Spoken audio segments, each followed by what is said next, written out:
আমার ব্যক্তিগত একটা অসম্ভব ভালো সম্পর্ক ছিল এবং আমার পরিচালনায় একটি ছবি করেছিলাম আমি, পুরুষোত্তম, যেখানে পার্টি বর্মন মিউজিক করেছিলেন। আশাজি প্রচুর গান আমাদের বাংলায় গেয়েছেন, সেটা ছোটবেলার থেকে শুনেছি।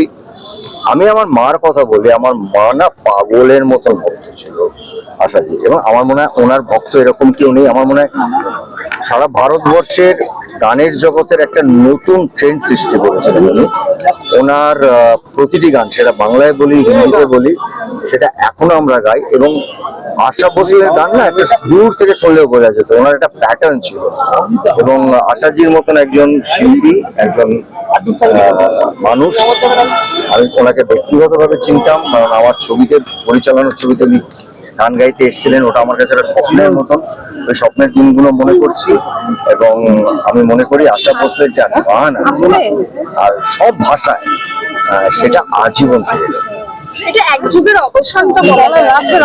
নিশ্চয়ই, মানে এরা, লতাজি আশাজি হচ্ছিলেন গানের দুটো নাম, তো দিক। এবং যারা অভিনয়ের থেকে শুরু করেছেন, সেখান থেকে শেষে একেবারে আজকের প্রজন্মের যে সঙ্গেও গান গেয়েছেন, এটা ইতিহাস।